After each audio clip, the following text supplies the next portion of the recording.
And we're live. Ladies and gentlemen, good evening. We are here live at Liverpool Podcast Studios in the beautiful city of Liverpool on this rainy day. Bloody hell, Dan. Rainy. Start again? No. Unfortunately, that's not an option. Rainy Friday evening in, what are we, November. I'm joined today by the inimitable Mr. Danny Wilson, who was here with us last week. Hi there. I also have the pleasure of some new guests. We have Mr. Lawrence Easman, who's here, and Mr. Tyler Cook is here. And they've all been interviewed on the Richard Grannon and Friends channel. Roughly your identity, Danny, what do you do? What are you all about? Rapidly, without triggering anyone, #triggered. I didn't know what you were going to say then when you talk about identity. I thought what are we talking about now? We're not doing that. Here we go. Here we go. Already. Danny, what are your pronouns? No. What do you do for a living? I am a lifestyle and performance coach. Lovely. And Tyler? I'm also terrible one to go after. I'm also a coach. Awesome. Yeah, online Lovely. and in person. Feels like this is like a Paddy the Baddie episode. Come on, tell me what you are. Introduce yourself. I'm Lawrence. I've got a podcast on YouTube. Is Lawrence Easman, your podcast is on YouTube. Your main thing is, people are asking me today what you do. It's more towards politics, isn't it? And Kind of. banking system and that kind of thing. Yeah. Red pill topics. I like Red to say. pill topics. Yeah. And also a friend of Russell Brand, Oh, very good. Yeah. apparently. And it's all Yeah. good at the moment. I don't want which that to is, trigger you though. Last Last time you were super triggered when we talked about Russell Brand. I don't have a Danny, do I have a problem with It Russell didn't Brand? quite come out until the end of the podcast. I was like, okay. I didn't know what it said there. So we'll do it again. I'll see you for another 90 minutes, and then at the end it'll all come out. Good evening, you 5 million awakening randers. It's 6 million now. 6 million awakening randers. Just to kick you a little bit there. 6 million. There we go. Prime quality content. Okay, so today the first topic we're gonna look at, it's to do with marketing and it's to do with medicine largely. More broadly, but specifically in the realm of psychology. There's been posts coming up recently where people are saying we can no longer claim that mental illnesses aren't real because there are now blood tests that can test for the severity of depression and the likelihood of suicidality in a depressed person and anxiety and so on and so forth. And what I was seeing on social media, on Instagram, was very strongly worded and very assertive. So I went and read the research. And here is one of the pieces of research now, Jacob, if you could pull it up for me, please. Blood test one. Yes, please, the blood test one. So a blood test could diagnose depression and bipolar disorder. So one of the points I wanted to make today is in terms of being lurid. So social media, TikTok, Instagram, Facebook, everything is very lurid and everything is very much focused on garnering a reaction from people. So these posts said, you can't claim that mental health issues aren't real because there is a biological basis for them, because there are blood tests that test for depression. Then when you go and look at the media around it, the language changes instantly. And then when you look at the published research, the language is much more cautious again. So straight away from the social media post that said you absolutely can test for depression and bipolar and the severity of depression, we now see on medical news today, a blood test could diagnose depression and bipolar disorder. Research has found that levels of a nerve growth factor were lower in people with depression or bipolar disorder than in the healthy controls. Doctors could potentially use levels of the growth factor to monitor the effects of antidepressant treatment. If you just scroll up a little bit for me, Jacob, it's the first paragraph that I need there. And if you make that a little bit bigger, don't worry about the technical terms here. It's not massively relevant unless you're a neurobiologist. In adults, a protein called BDNF promotes the growth and survival of nerve cells and is known to play a vital role in learning, brain flexibility, and brain plasticity. Psychological stress reduces blood levels of one form of the protein called mature BDNF, and low levels are associated with depression.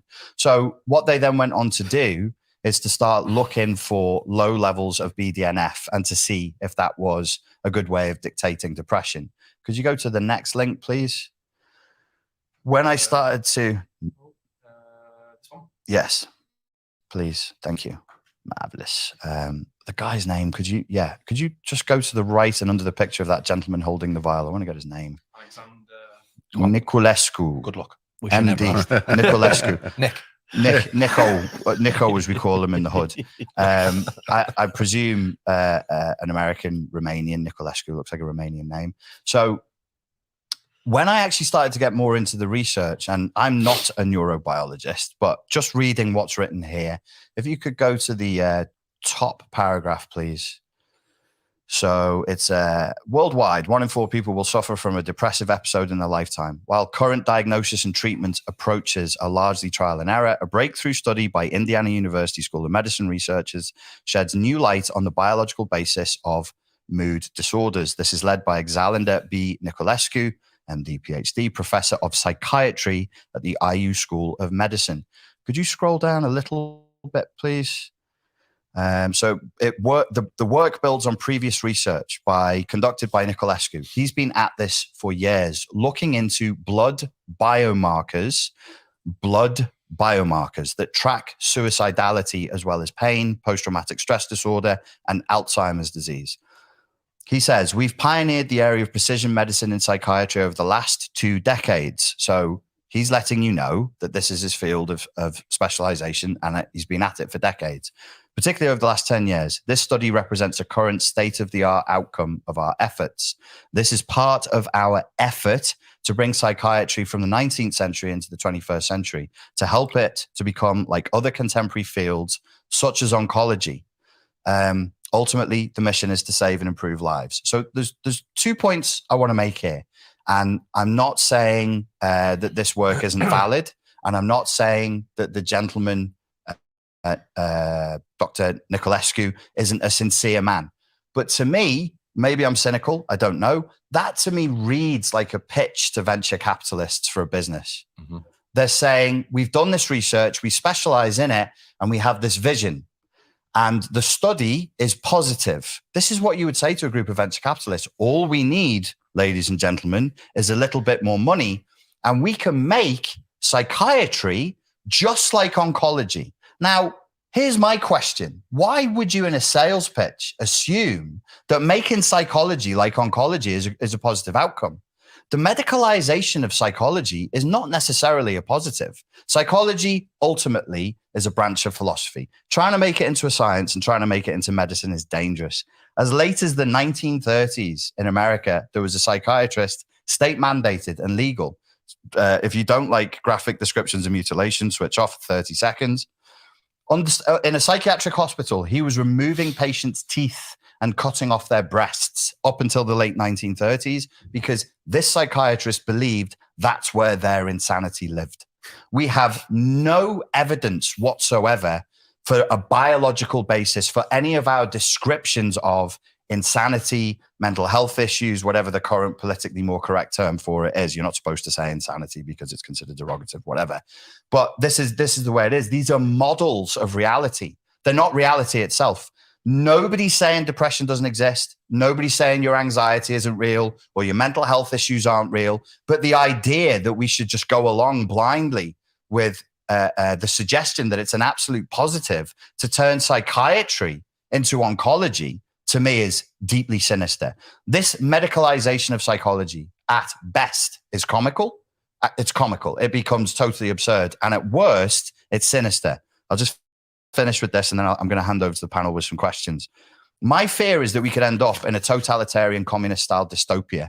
So you say, I don't feel depressed. And we say, well, I'm sorry, Comrade Eastman. We've been looking at your blood work and you are depressed. And we can see that you're a high risk of suicidality. So you have to stay at home on lockdown until you get better. And if you think that's too extreme, look at the abuse under the Soviet regime of psychiatrists. Soviet regime was abusing psychiatrists and diagnosing dissidents with insanity up until the late 80s.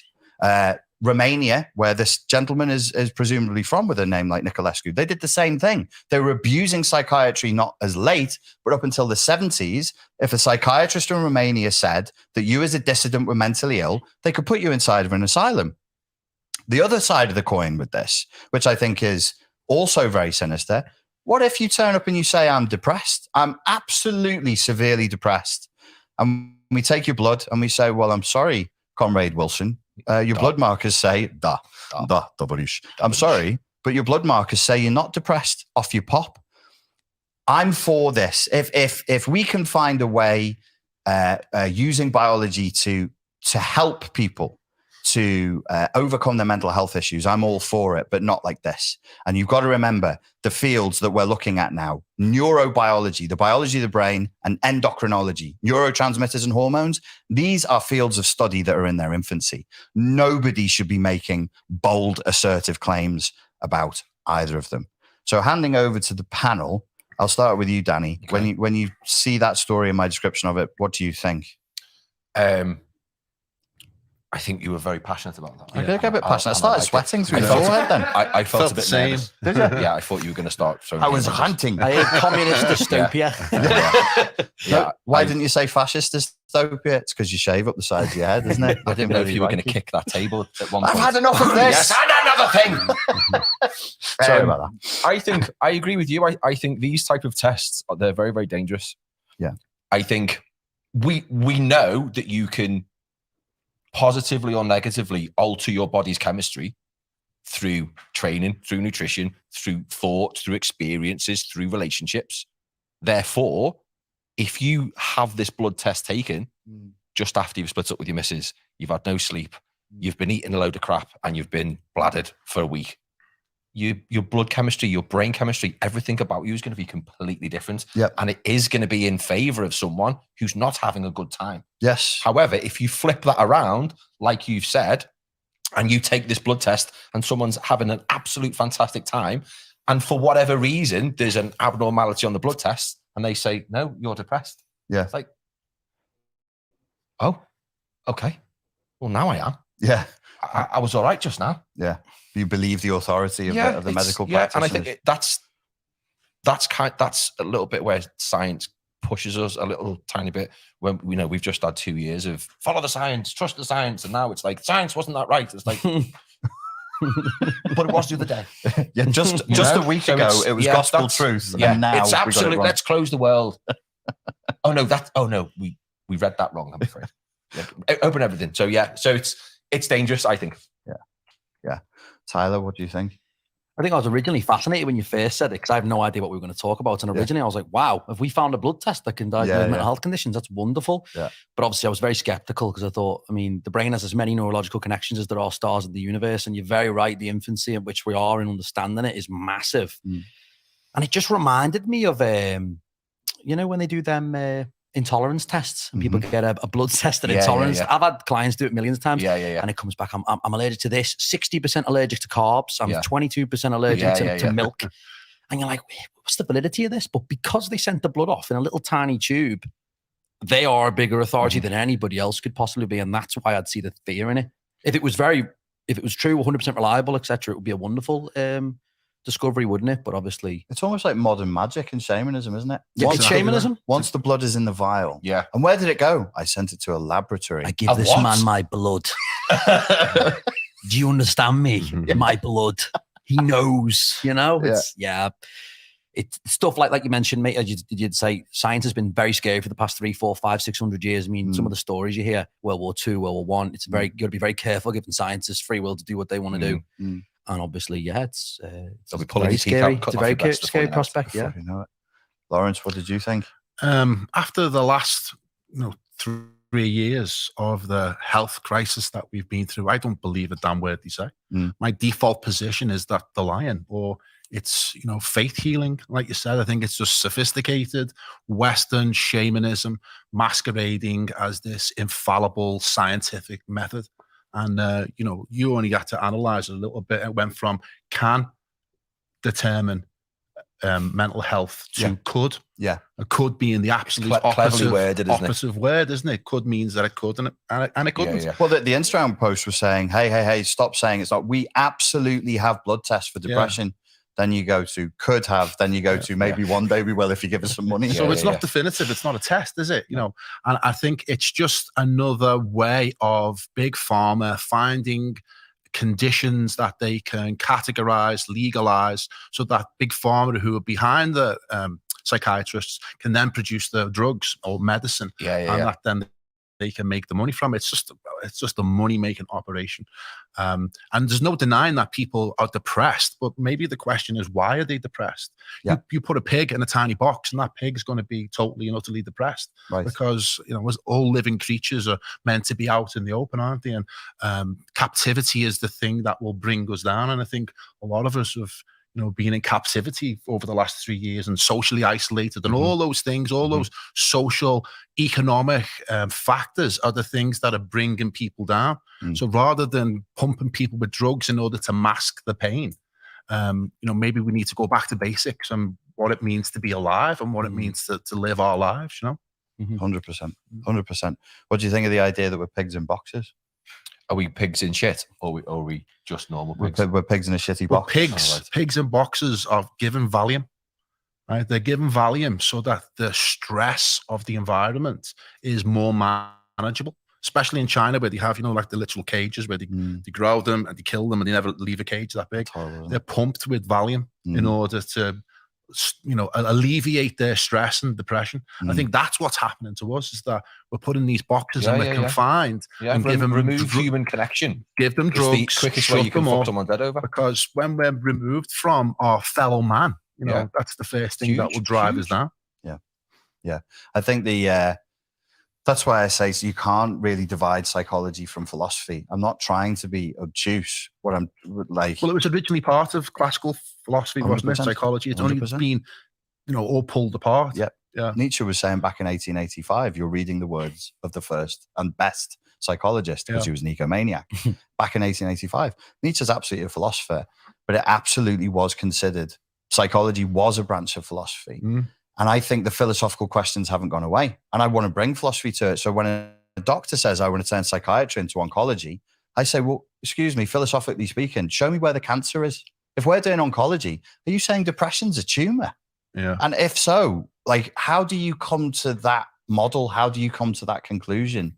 And then if we operate from, say we take oncology, I think that's a terrible mistake to assume that mental health illness develops exactly in the same.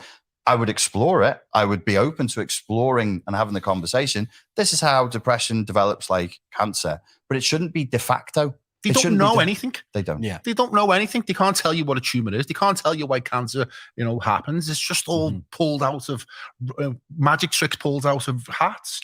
And it's like I spoke to Matthias Desmet, the Professor Matthias Desmet, and he was talking about the scandal in science, and I think it was 2008, 2009. Sorry, just so people know, Matthias Desmet is the man who coined the term mass formation, right? That's right, yeah. He's a professor in Ghent University. And you went to Ghent? I went to Ghent, interviewed him, amazing opportunity. It was a great experience for me. But he was like, he's a man on the inside talking about the fraud of science and how a lot of results are completely biased or littered with errors, littered with incompetency, are paid for by big pharma. So it's very, very difficult to determine whether the actual tests or the experiments are legit. Yeah. And there was this huge scandal in 2008, which was, called the fraud. And then he talks about how placebo is an incredibly powerful force. Yeah. It's that, when doctors are doing the blood test, that's all to create the placebo. Yeah. It's to create the selling you the story, isn't it? Selling you the story. It's a level of hypnosis that can heal the body. Yes. It can literally heal the body, but it can also, cause pain. The opposite of placebo is nocebo. Yes. Where you don't believe it and that causes the illness. So I think, medicine, generally speaking, is just a very, very sophisticated faith healing operation. Interesting. When you guys are doing coaching for people, obviously it's like body transformation. People want to get leaner, they want to get stronger, they want to get bigger, more muscular, whatever. Do you find that you can actually avoid the mental health issues, the depression and the anxiety, or do you get drawn into this conversation whether you like it or not? Very, very person dependent. Some clients thrive on it. Right. And some, the same kind of thing as the placebo. You give them something to do, and it changes their life. And it's only something. It could be something very, very small, very, very, very, very, very small. It could be the tiniest tweak, and it completely changes the way that they think. Yeah, I don't want to go out and say it completely factually, but I've worked with a ton of people now that people can go check up on and reference. And I do want to say that like Danny alluded to, that most people who come to me out of shape, kind of, it's the whole life's out of shape as well. You rarely ever get a human being that's absolutely loving their life. That feels good about their body. Right. And then you have depression seeping, anxiety, and that I think they go hand in hand almost. Yep. And obviously it is philosophical, but I do find that, and I've said this before on many podcasts and stuff, that just having that challenge every single day to go into a gym or just having some sort of physicality, it just completely changes their mindset. Conquering almost an objective each day can pull them out of a lot of things. It does, It gives them something to do. It's massively important. Would you say a good coach is a good psychologist? Is that he needs to understand how the human brain works in order to coach his clients? Yeah, like you touched on it before. You can't really fix an issue if you don't know what's causing that issue. You can give someone a diet plan. You can say, do this, that, and the other. But if you don't know why they're waking up at 2 o'clock in the morning, going to the fridge and having half of a Black Forest Gatto. Who does that? Very specific. Very specific. Half of a Black Forest Gatto, Richard Grannon. It's an old school pudding that people don't eat no more, isn't it? It's a very good pudding. Because I'm old, I eat it. It's an 80s classic, Black Forest Gatto. Yeah, I want it now. Classic. Yeah. So if you don't know why, or you just, I was going to say pissing into the wind, but I did say pissing into the wind. I was going to say pissing into the wind. If you don't fix what's downstream of the problem, then well, that when I was preparing for this, I was actually thinking in terms of upstream and downstream. Like, I find it a little bit frustrating that the mental health issue thing, whenever it's brought up, you always start downstream. You're always like, Sarah has depression and Michael has anxiety. And I'm like, whoa.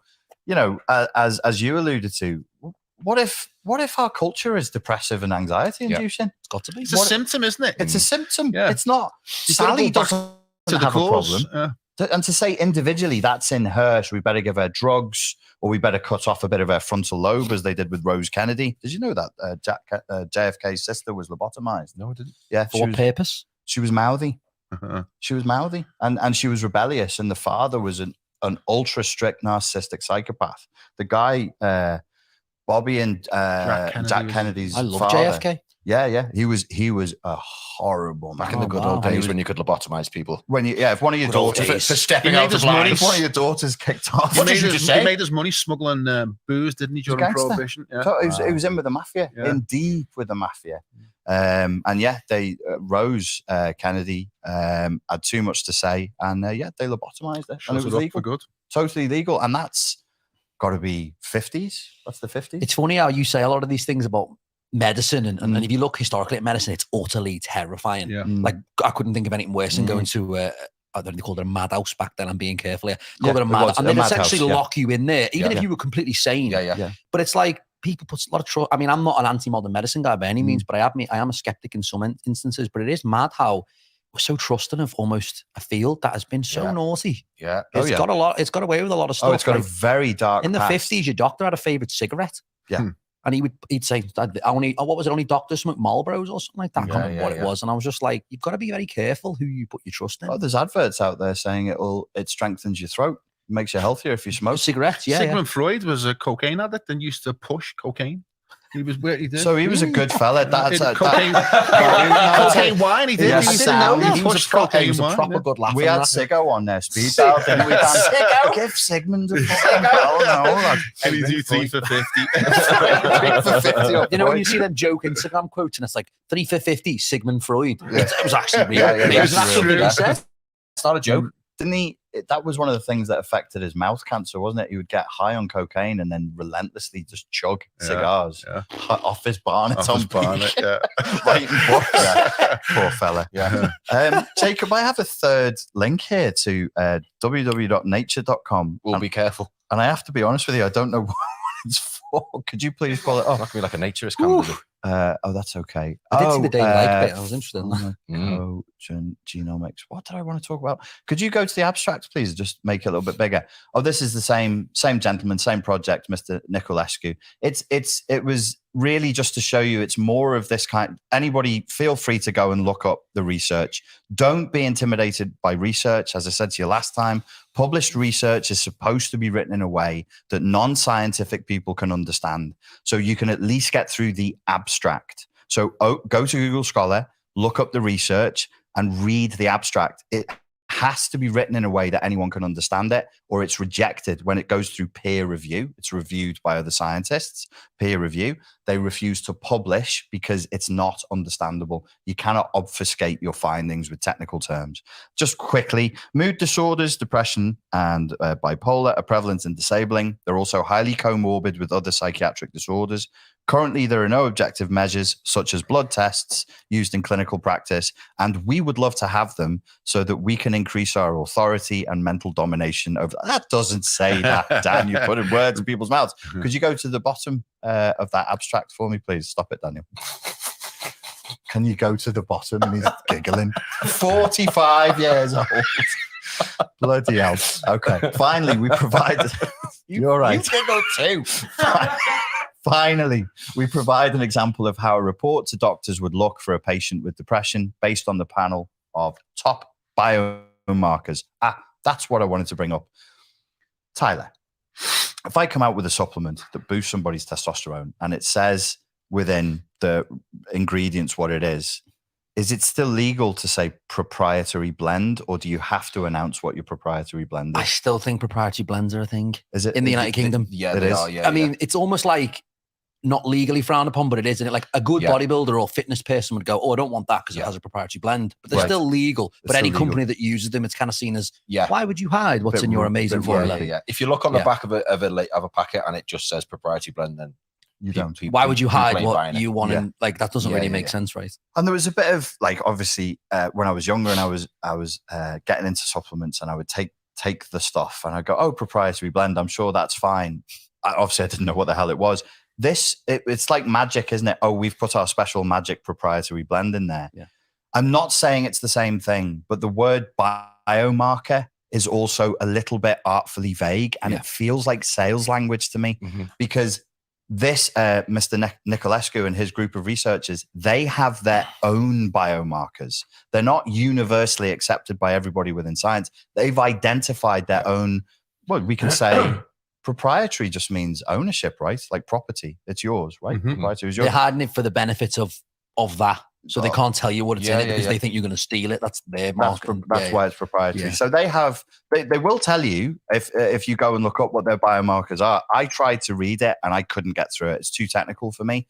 And I'm not saying that they are deliberately hiding anything or being deceptive. What I'm saying is that subjectively to me, Richard Grannon, when I read the word top biomarkers again and again and again in published research here, I'm thinking this reminds me of proprietary blend, because they know what their biomarkers are and we don't. So you just take it, and any venture capitalist looking at this or anybody looking at investing in medical research would probably have the same feeling.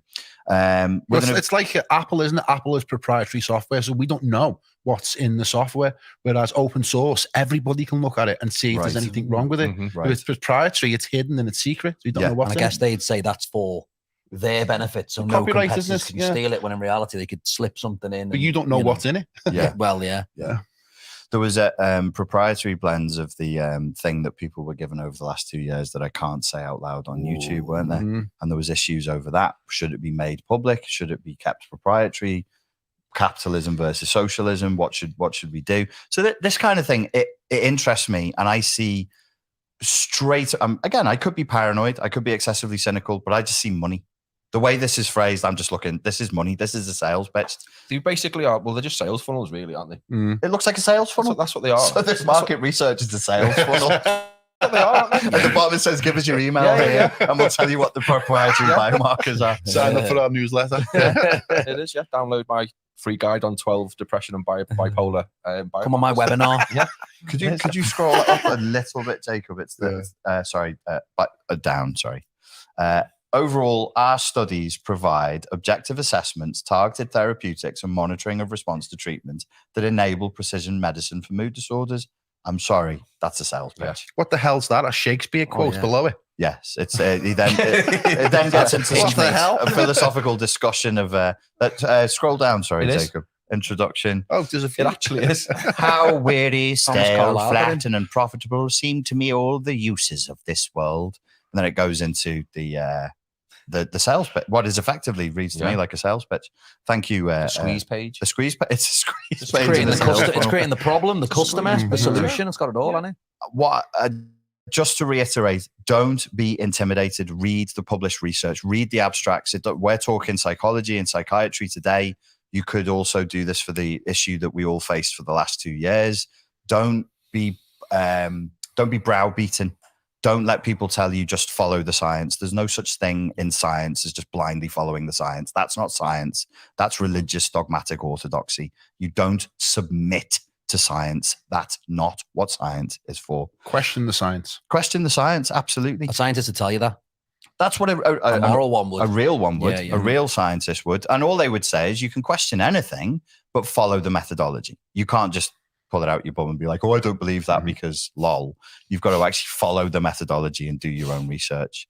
When you're looking, so we touched on this briefly, particularly in the last few years, having been through what the world's been through, do you think the relationship between science and media has changed? Or do you think this is just the way it's always been since like the 50s and 60s on? It depends who it's being propagated to. Right. So if you were one of the group that went along with it without question, then you're still going to be lapping up those headlines. I mean, because we share the most ridiculous newspaper articles that are being published on a weekly basis, which is about a new thing that people are dying of, that they didn't die of 6 months ago or 2 years ago. And each new headline is more ridiculous and absurd than the last. Now we look at that and go, this is just nuts. They think we're going to be convinced by that, but we're not the intended audience. Right. The intended audience are the people who are already who are already hypnotized by the mass formation.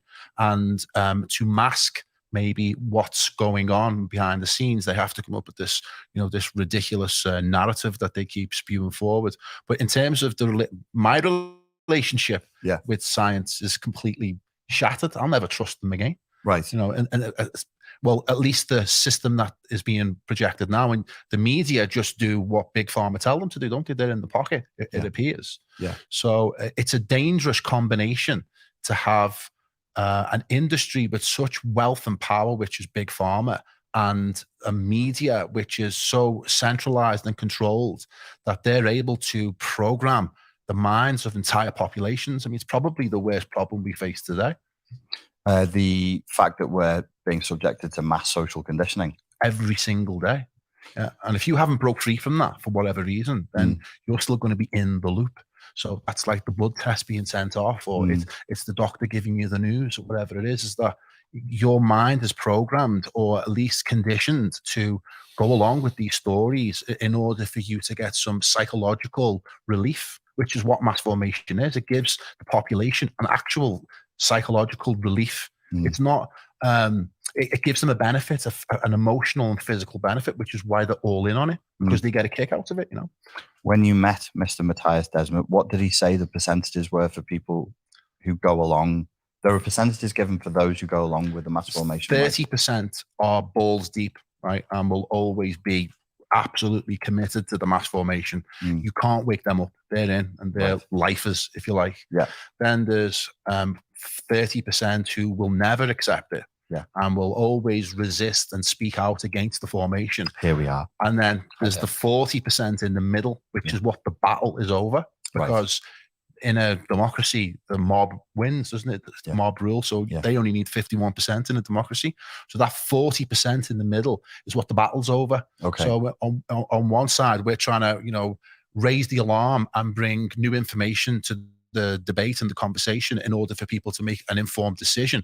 But the 30% who are really committed to the mass formation are trying to crush and silence and ostracize and turn into pariahs, that 30%, so that the 40% who are floating in the middle will be captured by what they're trying to achieve. And we've seen a lot of people during those 2 years who were all masked up. A lot of them didn't believe it. They were doing it because they didn't want to be socially ostracized, or they were afraid of the government, or they were afraid of the police, and they just put their head down and got on with it and waited until it was over. But that's how I see it. Interesting. So the 30% who aren't having it, they don't even bother trying to convert us. They don't even talk to us because there's no point. It's a waste of time. So what they're going to do is silence us. Okay.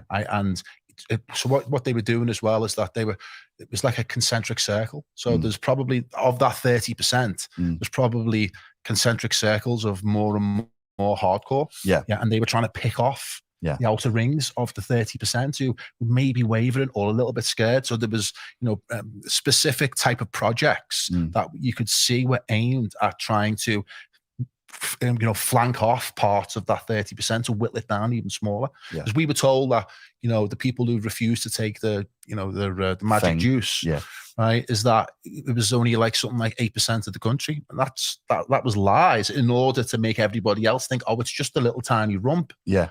But actually, that population size was probably a lot bigger. Of people who refuse to. Yeah. Yeah, unless I'm only in contact with a bunch of nutters, which I might be. And the thing is that time has vindicated this, hasn't it? Because look at the way the narrative is shifting now, when we're seeing all kinds of backtracking. Recently in the New York Times, there was an article saying that we want amnesty, that there should be an amnesty for what happens during COVID. For what people said during COVID. Yeah, for all of that harassment we gave you, all of that persecution, all that talk about sticking you in camps, that was just a prank. It was just a joke. Forgive us. Let's put it to bed. And that's the narrative now, that they want some kind of amnesty. But that's not going to happen until we've had justice. Yeah. No amnesty. No amnesty. Your ears perked up when he said magic juice. I won't tell you why. I'll see you after. So the relationship between science and media, particularly in the last 3 years, what would you say? I was about to say what infuriated me throughout the whole, I'm not going to say anything in relation to it or my views personally, but what infuriated me was actually Facebook and Twitter. I don't know if you followed much about what was going on in COVID with those guys, and they created the fact checking, which, by the way, like who decides Facebook can fact check anyone? And you know a lot about politics, but even in the political race with Trump and Biden and all these people, like what they were doing is very scary, because, like you said, if they're fighting over that 40%, the tactics they'll use, they don't know no bounds. Yeah, there's no moral bounds. I found that social media, it's weird because social media platforms picked a political party which is also backed by a news media agency, and then they propagate their stories through social media.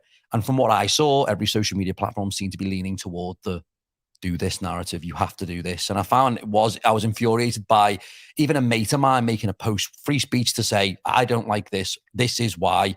And it would say, fact check, false information. I click it? Because I clicks this stuff. It says, because we decided so, that it's, because we said he's so. lying. The ultimate authority lies with the state, and the state tells you what is true. History's written by the victor, essentially. But that's what Trudeau has just said, hasn't he? Trudeau has come out and said that only state-sanctioned free speech is allowed now. Is that free? And that's going to be judged by Free-ish. Has he said that? He said Free-ish. He made a statement saying only state-sanctioned free speech will be allowed from this day forward. President Blackface said. Yeah.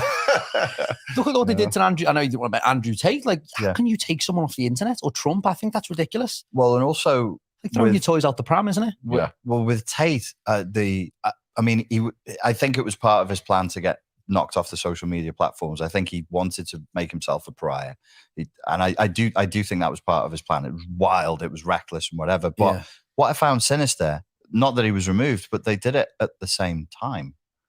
Like, competing corporations said, this one guy saying stuff that, some of it, as we discussed last week, it wasn't like, I mean, he's definitely said really, really bad things, but what he was generally pumping out wasn't, on the whole, I've met bad. Andrew a few times. I told you, I've met Andrew many times in person and spoke to him many times, and he's just like us, man.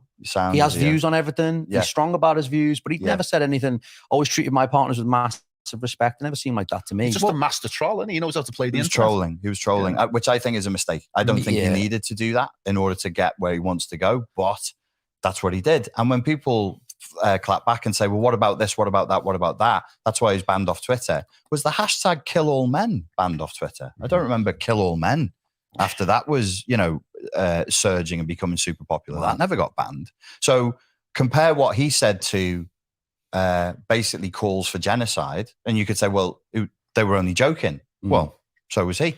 Like when it's not fair what we're doing, what I just heard you say with the social media stuff, it's not even handed. I think what I took from the Tate thing, because not everything he said was perfect, but I hadn't met him. I followed it a little bit. And what I took from it was, if you look at like, this sounds crazy, but like The Rock and all these superstars, like the most famous people in the world, they took a long time to get there. And what I genuinely believe was his rise to fame was that fast. They just didn't like it. Yeah, he was everywhere, the most spoken about man on the planet. And I knew him, most Googled man on the planet. I knew him when he had 90,000 followers. He was not a nobody, but I knew him that nobody. To go from 90,000 in the time I knew him, from 2020 when he told me about crypto, to 2022 having, what did he have, 6 million in the end? It's phenomenal, isn't it? They didn't like that, I don't think. No. That's an uncontrolled man. You know, you're not The Rock, who's been brought up through show business and he knows this guy and he knows that guy and everyone knows how to reach him. This guy just lived in Romania, had no one. He was just deciding to say what he wanted. And I don't think they like that very much. No, and if you're not in the right satanic rituals and you haven't killed the right children, I mean, you can't be part of the club. You haven't drank the right blood, You haven't drunk the right Pray to the right owl. So you want to tell us, Rich? You've got to drink the adrenochrome first, for God's sake. The adrenochrome. Alex Jones ruined it. Remember Alex Jones? He was right on so many things. And this is like a lot of conspiracy theorists, and we tend to be in the similar camp sometimes. They'll say something really genius, like Alex Jones seen like the bush going to like pray to owl gods and all that. But then he'd say something like, yeah, and then there was intergalactic vampiric, pedophilic, master species. Wouldn't rule it out yet. Well, just sorry, Alex. Give it a minute. 2023 to come. I've never been said it, mate. We'll have portals in 2022 with their tentacles. I was like, this Alex knows his stuff. And then he went, yeah, Joe, and the intergalactic vampiric pedophile zombies. And I was like, oh, damn it, shit, Alex. Fucking hell, mate. Sake, Alex. Come on. What do you think, Danny, about science and media after the last few years? I think before the madness of the last couple of years, I don't think science, I don't remember there being a lot of science in the media. I don't think many people, the general population, normal people, if they fucking exist, gave a fuck about the science. I don't think it was a discussion that you would have with your mum and dad. Oh, yeah, but the science says. But all of a sudden, it was prevalent and it was just everywhere. So it's gone from nothing to massive. Maybe I just didn't notice it. No, I think it was a non-topic before. Total apathy around the subject. And then all of a sudden everybody's out there stroking their chins going, well, according to the statistics. They were trying to win an argument. And all they were doing was appealing to authority. They were saying, well, he'll win the argument for me because he's Mr. Science. So I don't have to fully argue my case. I don't have to provide the reason and the logic to be persuasive. I can just go to him. He'll do it for me. And that's all it was. It's like when someone tags someone else in a Facebook post. Well, the NPCs were given the program, they were given the program, and the program was trust the science, trust the science, trust the science, you know, and then point to the scientists who were just wheeling out whatever nonsense that they had to support their position. Whilst being contradicted by a bunch of other scientists, and everybody ignored that. But they were silenced because they only, I mean, propaganda, you're not allowed to have another voice. Propaganda needs one voice, and every other voice is suppressed in order for it to be effective.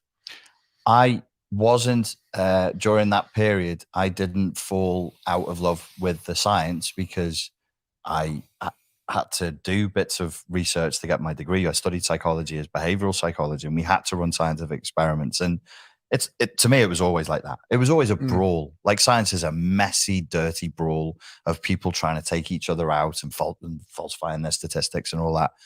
But the mainstream media, I got really pissed off because I was thinking, this is you're way outside of your remit, but like you're not a propaganda mouthpiece, and B, the unified, clearly lockstep adherence to delivering one consistent message by all the channels again and again sickened me. But you'd think, wouldn't you? You'd think, man, there's so many media channels. How the hell would they be able to orchestrate the message? How would they be able to disseminate it so clearly? Well, there's only 6 media companies. That's how. At the top level, there's all owned by very similar people. Well, some say that, but I don't know if It's not factual. It's not factual. Trust the science. Do you mean intergalactic blood drinking But people? there's only 6 media companies. Therefore, a meeting of 6 is all that's required in order to create a policy that can be disseminated right through all of the different media organs and all of the different newspapers, right down to the local level. Because if you look at the local newspapers in this country, right, they're all owned by Reach PLC. Right. That's what I meant. Sorry, I was talking about Britain. Yeah. They aren't they? In Britain, Reach PLC own most of the local newspapers. So it takes one decision at Reach to disseminate through all of the local press. And you can't see that decision-making tree. You just think that that's what's being reported by the local newspaper. And when they're being given editorials and saying, this is how we want you to report this, this is how we want you to report that. These journalists, they failed. I'll talk into the camera. You journalists, you failed in your sacred duty to the public. And when I take over, I will remember your names. Cheers for that, Jacob. It reminded me, the media reminded me. You ever argue with anyone on Xbox Live? I don't know if you'd have on Call of Duty or anything. Yes, I have. And it sounds mad, but you'd argue with some lad on Call of Duty and he'd be like, you're this, you're that. And you'd get him with a sick comeback, just like we had the media on. And you know what he'd do? Kick you from the fucking party.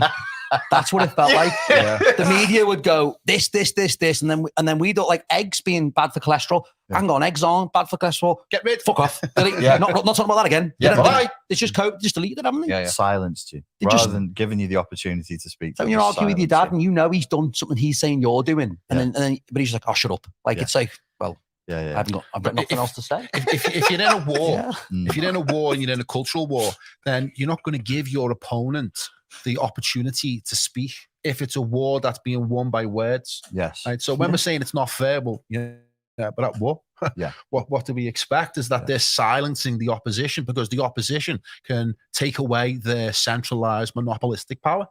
Well, the behavior of mainstream media and its exploitation of cherry pick science, that convinced me that we absolutely were in a propaganda war, and that the whole thing was about controlling people's behavior. What was the Boris's? He had a team, and there was 12 people on the team, and like 8 of them were psychologists.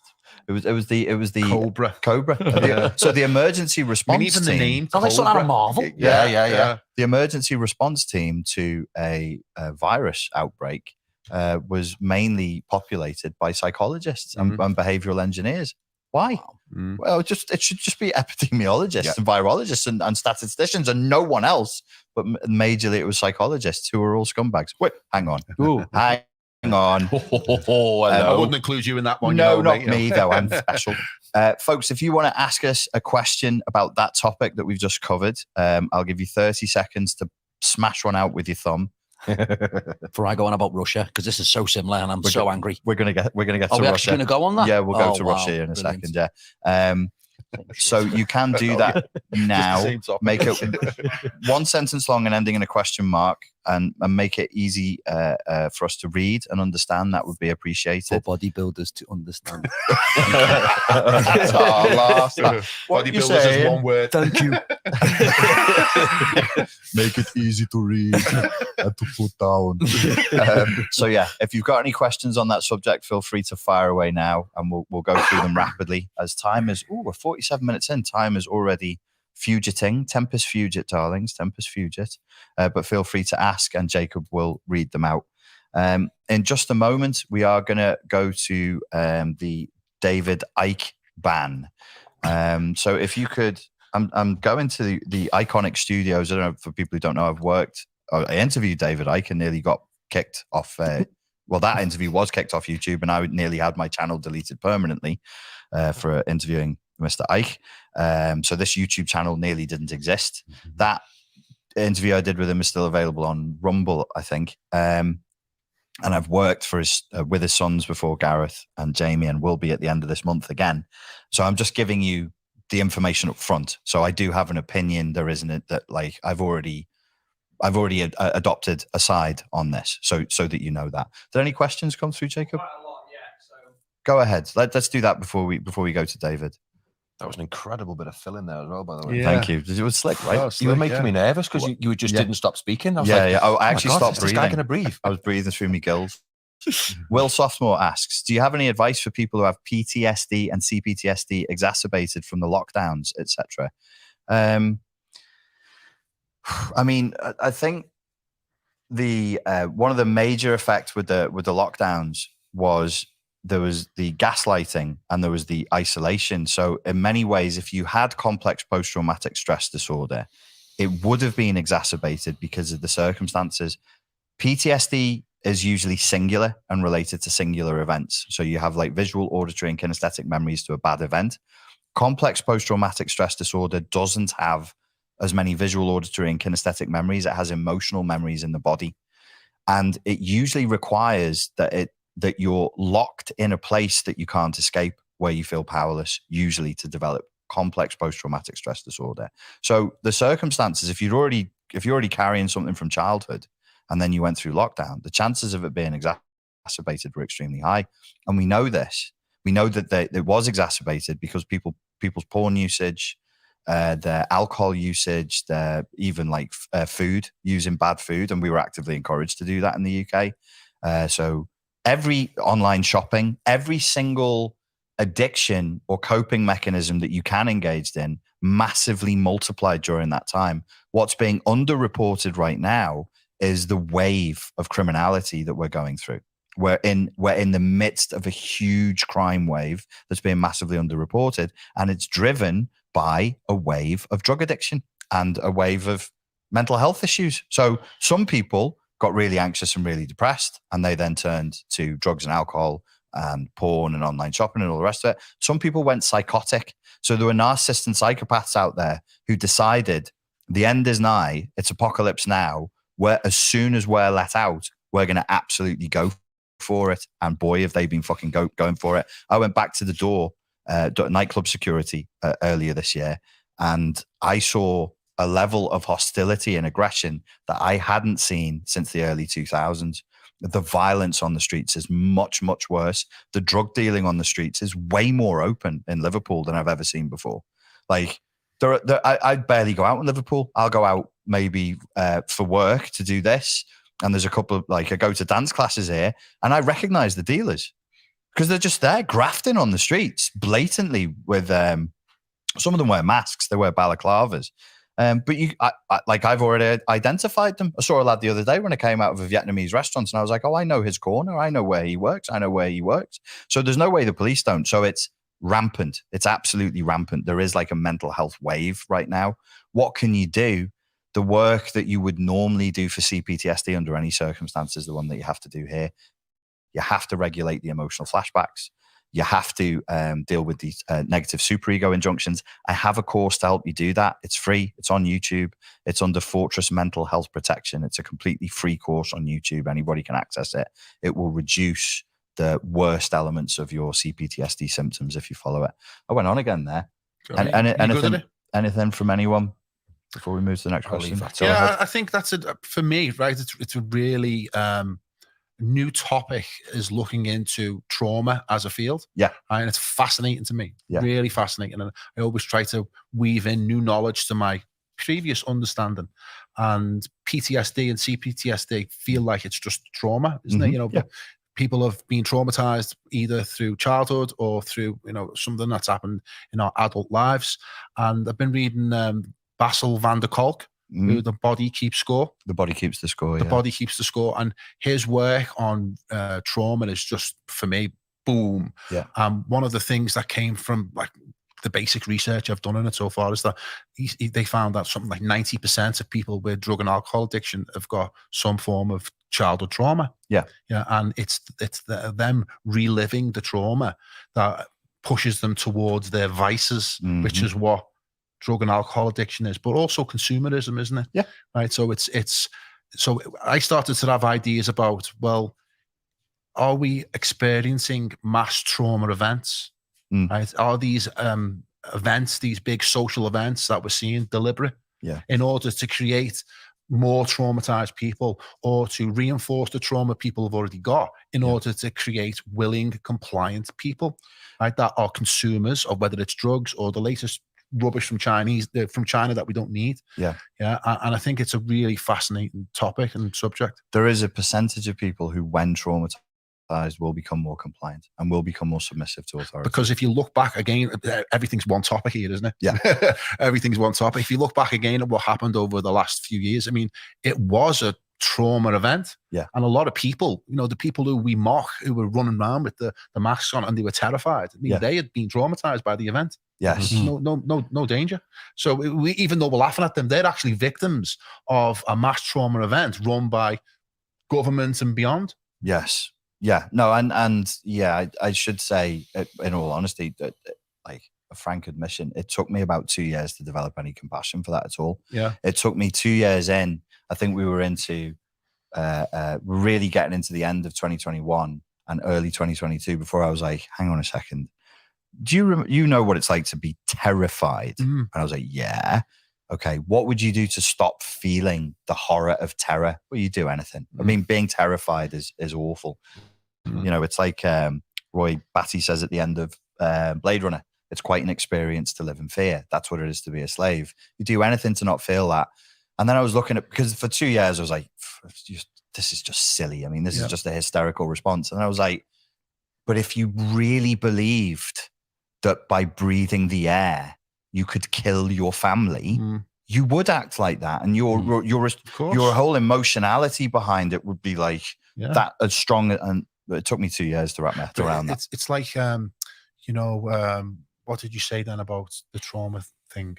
Oh, I've just forgotten what it was. That can induce like a submissive mental state in some people. Yeah. So it's like, they're creating these people who can be easily manipulated and controlled. And look at what, maybe this segues into one of your further topics. Look at what happened when the mass formation of COVID ended, and it ended abruptly, didn't it? It was all of a sudden, Boris Johnson came out and Britain's government was what we did was we went, COVID, Ukraine. And it was exactly, but it was that. It was a switch. It was a bait and switch to the next formation, so that they kept the population who were in the grip of the previous one seamlessly onto the next one. But the same people, aren't they? Don't you think it's weird? Yeah, the same people.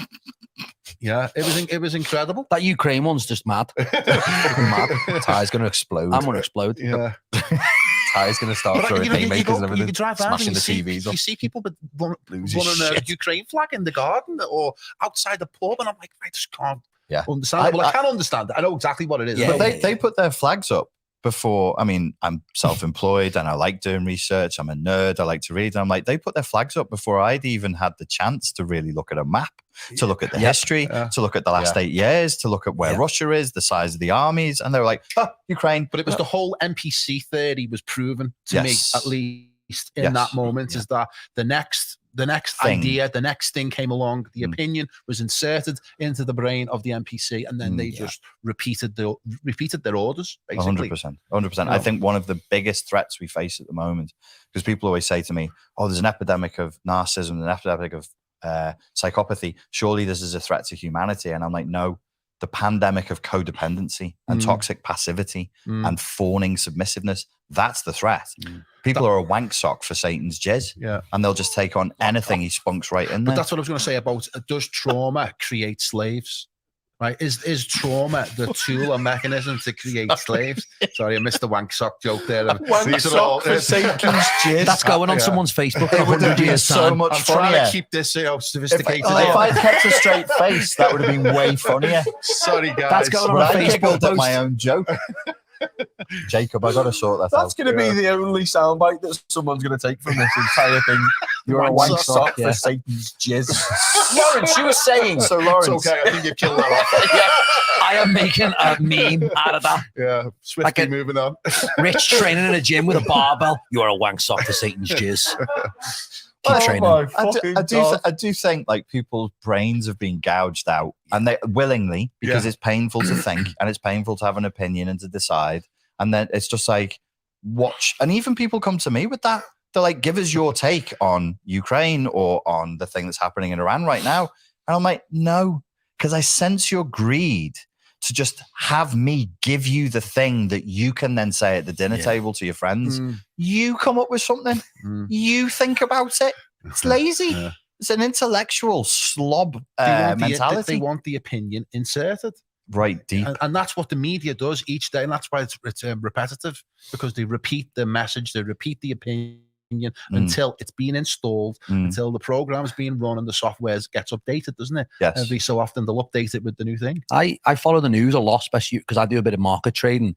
And the other day, there was a rocket fired into Poland, wasn't it? It killed a few people and all that. Yes. And I was like, oh my God, this is traumatic. I thought this could be a Russian stray rocket. The media were going mad about it. Rockets fired. It was everywhere. As soon as they found out it was Ukraine, it was almost like, shut up, delete, kick you out the chat. You know, it's I don't follow it. Yeah, it seemed as though it was Ukraine. I'm not a guaranteed fact on that, but it seemed the narrative shifted. It could have been Ukraine. No, it was Ukraine. It was Ukraine, was it? Yeah. Ty said you'd know about it. Well, that's it. Yeah, I did think it was because the narrative swift a little bit. It could have been Ukraine. Then it was gone. There was no news about it. It wasn't interesting. Yeah. It's not interesting that Ukraine found rockets in the wrong direction trying to intercept missiles. It's interesting that it was Russia firing things to escalate a world war where we're all dead.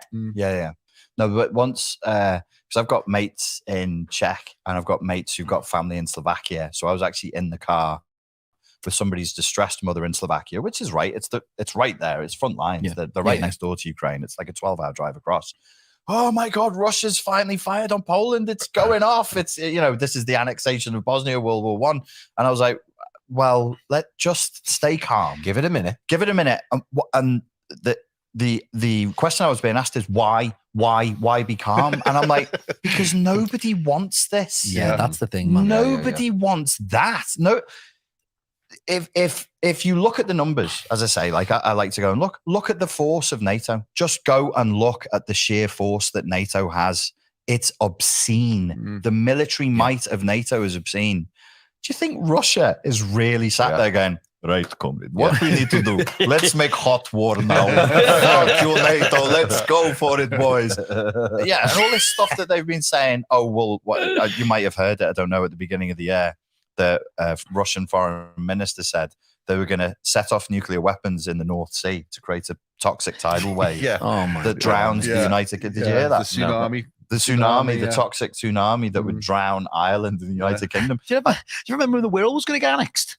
In COVID? Yeah. Do you remember that? Yeah. The picture going around. I supported that. Well, there you go, mate. We got one scouser here who's like, I'm all for that. COVID policy, I would have been right behind. Break up that Mersey tunnel, do it quick. Do you not remember they brought the first bus of COVID victims? You can use this, came to the Whittle. Yeah. To Clatter Park or Clatter Bridge. Bridge. I knew it was bullshit in that shut us moment off. because that picture, right, that bus that travelled to the Whittle, you had the picture of the guy driving the bus in his civvies and a guy behind him in a hazmat suit. Yeah. Hang on a second. You need For to see people this. who don't know this story, Yeah, that includes me. Sorry. So it was Arrow Park. It wasn't. I am bad Clatterbridge. at changing the direction though. What happened? I don't remember the annexation of the world. But Well, they made a meme about it saying, guys, you've got to be onto it. The Wirral's a peninsula. They brought the first victims here because if it breaks out on the Wirral, boom, we'll cut it off at Ellesmere Port because it's the only place in the country that can be cut off. It's a famous photo, Jacob. It's like a cut out on the map. It's like a line where it's like, we're cutting off here. I remember seeing that. Right, and I remember seeing it and I thought, in that moment, I knew it was Look, bullshit. that guy's like... right, because why is the guy in the hazmat suit and the driver? Do you remember when they were putting pictures up in China now? And you'll find it in China where people were dead on the street. Dropping dead. Like, what happened to that? Oh, yeah. No, people were picking dead bodies look up at the guy's face, the driver. He's like, where's me suit? You've got a suit. I'm doing it for you. I haven't got a suit. Fuck the Whittle. Yeah. That's the one. He's just going, shit. Yeah, he's probably thinking. But this it is was like holding his really breath. poor propaganda. Yeah, they were scraping bodies off the street in Shenzhen, China. But then, bring him to Birkenhead. And then it all disappeared, didn't it? So the first, that part I do remember is all of the first. Were we calling it COVID back then? We didn't call it that. They came back from abroad, didn't they? And they all got brought to our park. Yes, anybody who in the initial phase is probably back in like February, March time, they were brought to Arrow Park, and Arrow Park was the place. Arrow Park's our main hospital on the Wirral. The Wirral is not Liverpool. The Wirral is like a finger of land. It's a peninsula between Wales and Liverpool. Look it up on Google Maps, you'll see. So then if we had an outbreak here, you could cut us off. Sacrifice the Wirral. We don't give a fuck about the wolves.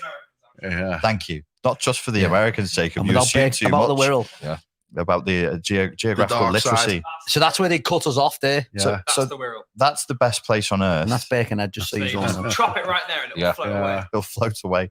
So what were we talking about? I've no idea. I'm sorry about that. I am bad for that. I got excited. I was hoping you were going to pull us back. We were answering questions questions, but then didn't. Went on to Russia, didn't we? We went on to Russia. Sorry. Yes, that's right. Yes. Please give us another question, and we'll come back to Russia in a moment. There's a few quick ones that we can get through. People that are tuning in just now don't know who these two gentlemen are, so maybe you want to give a bit of context. Who are the men? Oh, the one with the grey beard. Yeah. These are the men of the Night's Watch. Glorious grey beard. If we put those two in fucking black cloaks, they'd be great. Wouldn't they? The men of the Night's Watch. Give them a crow and a big broadsword. Yeah. They've come down from wall just to protect you. So we have with us Mr. Lawrence Easman and Mr. Tyler Cook. And they didn't ask about you because they know you, Danny Wilson. They know you. You're infamous. Kind of a thing. Give us another question, Jacob, as I gather my thoughts here. Do you want ones that are relevant to the topic or just general? I don't mind. Anything at all. Go crazy. One person's asked 5 times whether you are BPD because you said once in a seminar. Literally 5-6 times they've asked the question. They've asked the question because they're BPD. They're obsessed. BPD. Yeah. What I said was, it doesn't matter how many times I say this, nobody fucking hears me. Yeah. Just say yeah. Okay. You said you were BPD at a London lecture. Is that true? I never. I'll repeat to you what I said. I don't believe that borderline personality disorder is a legitimate diagnosis. I'm not alone in that. People like Judith Herman, Professor Judith Herman, the lady professor who came up with the term complex post-traumatic disorder, has herself said we should probably change it to emotional dysregulation disorder. I don't believe there's a clinical entity called borderline personality disorder. It's an outmoded, probably slightly misogynistic diagnosis from the late 40s. It means that you're basically virtually psychotic. What I said was, in my 20s, when I was hanging around with this chap here, and we were doing The Door together, and I was living a very chaotic life, that I would have probably, under clinical circumstances, gotten the diagnosis for factor 2 psychopathy, because I was practically homeless. I lived out of a car, and then I'd sleep at my girlfriend's house, and then I'd be in my dad's spare room, and then I'd stay at my mate's house. So I didn't really live anywhere. I was using drugs, I was drinking a lot, and I would get into a lot of fights. So that kind of self-destructive, highly emotionally dysregulated behavior correlates for borderline personality disorder and factor 2 psychopathy. But I don't. So what I said was, if I went to a clinician in my 20s, I probably would have got a BPD diagnosis. As I sit here today, I do not have a personality disorder. Be at your ease, my love. No, they didn't ask if I'm a nut. Say that you obviously say that mad. you don't have. Just don't look in the boot of my car. One of them is. Give us one more question, and then I will go to the next topic. Do you believe in or take any supplements? If so, why? And do you find them helpful? Lawrence? No. Tyler? I take a few supplements, yeah. If you'd like me to list them. Yeah, tell them why and what for. Of the relevant kind. Yeah. Well, I believe massively creatine monohydrate's an important supplement. Correct. I believe in Great Britain and many surrounding countries, we are vampires and we don't get enough sunlight, whether that's because we work a 9 to 5 or we have 200 days of clouds. I don't know. But I do believe people should be very conscious about that and consider vitamin D. And really, you want to synthesize it via sunlight. So you need to put some effort in. So if you can't, maybe get a supplement like D3, but it's better synthesized properly. A multivitamin is very important. A joint support with glucosamine. Fish oils are massively important. Basically, vitamins, people have this weird conception, I'll keep it quick, that vitamins are crap or pseudoscience or eat the veg, it's better. Listen, technology is quite good and vitamins are quite good if you don't have a balanced diet. Not many people do. So you need to really look at that. But I've just listed a few really important ones. But multivitamins are essential for most people watching this now. Absolutely. Ant Bales has put me on all the things you've listed. Well, Ant Bales. Ant Bales says you've got to do it. Ant Bales is a big dude. I'd listen to him. You've got to listen to Ant, otherwise I'll be in trouble. What anything else on top of that? The only extra thing that I take would be curcumin. But that's it. All the supplements I take now, I've been through that, and I'm sure you own a supplement shop, so you know more than me for sure. Exactly. Yeah. I'm sure you've been through the phases, you know, when you were slightly younger than you are now, you young little whippersnapper. But when you would like look in Flex magazine and you'd like anything glossy, you'd be like, I'll have it. Yeah. I'll have it. All the supplements that I take now are just for health. Yeah. This Little Pharma. This is Tiny Pharma. This is Pharma. This is Little Pharma, isn't it? Yeah. But you'd love it. You'd love a slice of Little Pharma, though, wouldn't you? I mean, that's multi-billion-dollar industry still. Yeah, but if you look at someone like Sean Baker, right, who is a carnivore, and he's been eating beef, water, and salt for 6 years. Nothing else. Nothing else. How does he poop? I Like don't this? know. I'm not that close to him. Right, but he is now in the best shape of his life. He is breaking all kinds of records. So again, the science can be one way or the other. So on the one hand, you've got supplements that can be beneficial to you 100% because I've benefited from them. And on the other hand, you've got someone who doesn't even eat vegetables. He just eats steak. That's it. That's done for 6 years. That's the problem with the world, and I always used to hate running, and then you'd always watch a documentary about someone in the SAS who'd smoke 65 ciggies. Nothing is definitive. But there go is and do no a objective 60 miler. truth. Yeah, there's always an anomaly for sure, isn't there? And they always discourage you from the path. But I definitely think there are some that most normal British people should take, and not of the medical kind. Don't be taking those doctor supplements. I've avoided a few of those in my time. But as regards to health-wise, there's only a few. Fish oil. Fish oil is a big one, isn't it? I take tons of fish oil. Yeah. Who eats fish? Who's watching? Probably regularly, 15, 10, 20% of people. And even what you've just said then about having a balanced diet. Yeah. The state of the farming industry now, the quality of broccoli now compared to how it was 20 years ago is completely different. Yeah. So saying that you don't need supplements because you can get all your vitamins and minerals from vegetables, you probably could a few years ago, but the soil is that fucking drained of minerals now that you actually would be better off having a balanced diet and using a good multivitamin. Yeah. So bringing it back to Russia, Ukraine, and we venture forward into this topic very carefully, gentlemen. So Russian missiles hit Poland and killed 2 people, and then Volodymyr Zelensky was absolutely certain it wasn't Ukrainian anti-missiles that did it. 48 hours later, it's a completely different story. Where do you don't have to answer this if you don't want to. It's live, it's public. Where do you stand on the Ukraine situation? I'll be really honest and summarize it and say I'm not quite sure where I stand, but that is a definitive answer in the way that I don't support Ukraine and I don't support Russia. Right. From what I've looked at. Because like you said, when I heard about the whole thing, my knee-jerk reaction is never I'm going to quickly change my Facebook photo frame. Yes. I'm going to put the flag up because you know what? F you, mate. I was first to support Ukraine. Yeah, because people are very selfish, aren't they? I've got friends signaling. I hate virtue signaling. It's like, I'm going to go and help Ukraine. Why, mate? Do you know anything about them? But anyway, I did a lot of reading on it the best I could. And obviously, I'm not going to go into it all. You guys are a lot more intelligent than me. But if you even look at just how the West installed literally a leader of Ukraine, how they did that. And then you look at the ties and connections to America with Biden Jr.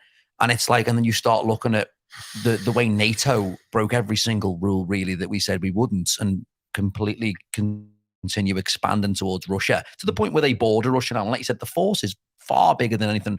Russia's obsolete. And I just think my personal perspective on it was, it's something that's not necessarily to do with us in a way, and it looks very manipulated. And I just don't like the media manipulating things. If the media just came out and we're in the middle and we're like, listen, this is this is that, I wouldn't mind. But they did that in 2014. See, this is the weird thing. We didn't get this kind of messaging in 2014. We were just told over in Ukraine, this is what's going on and this is what it is.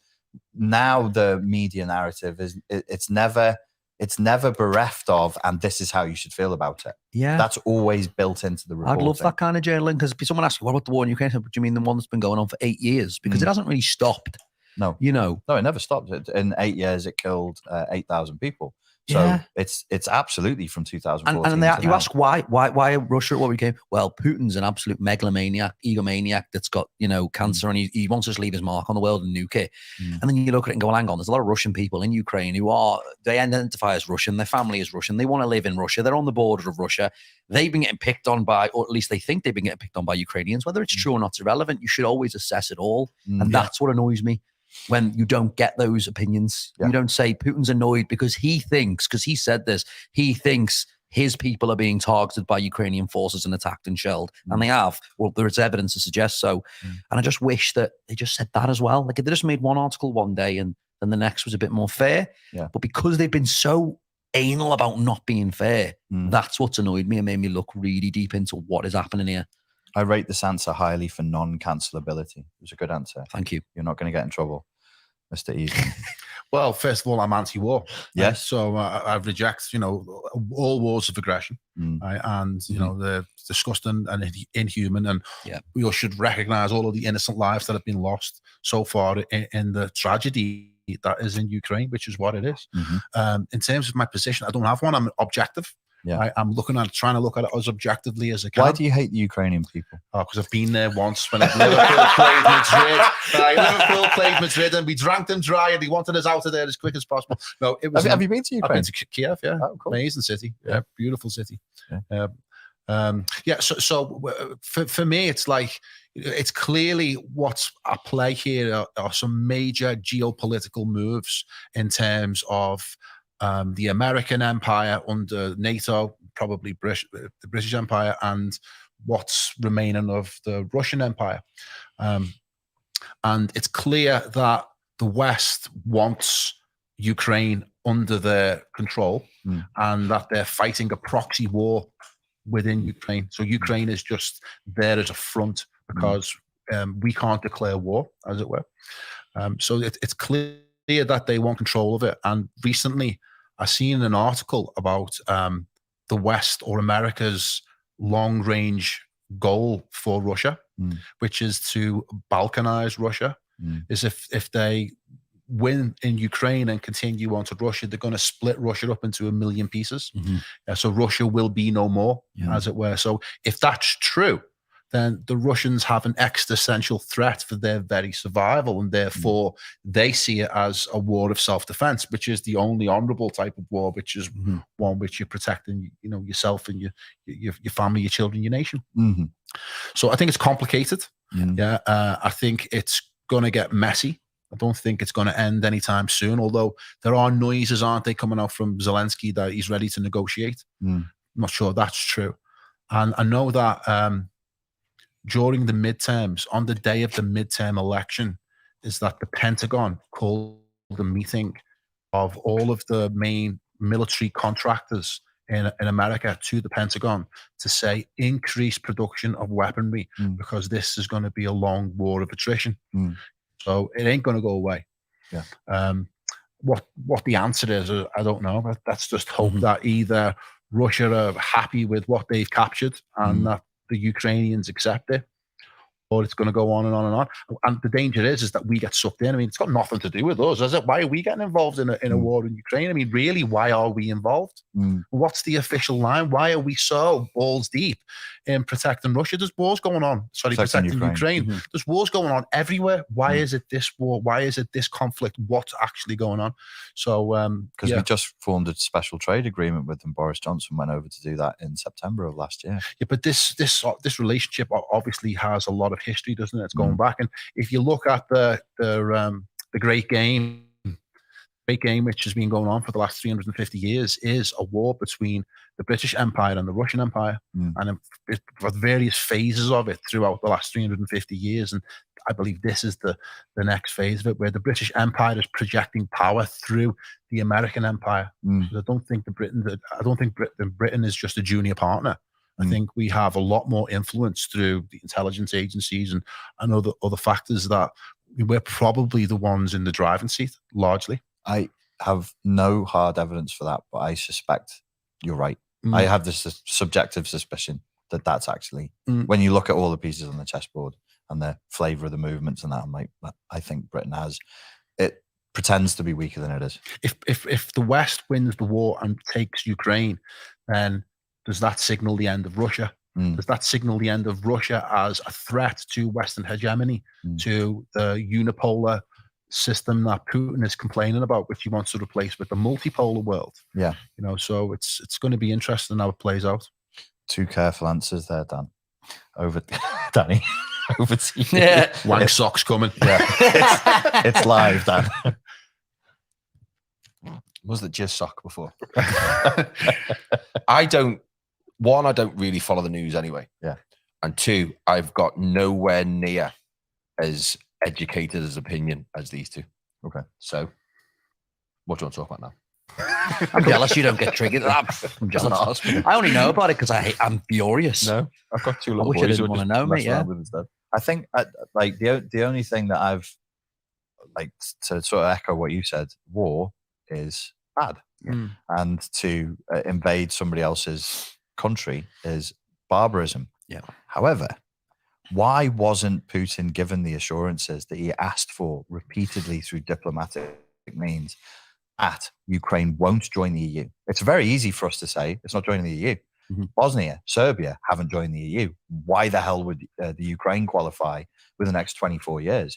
It wouldn't. If they're judged by the same standards as other European countries closer to home, then it absolutely won't.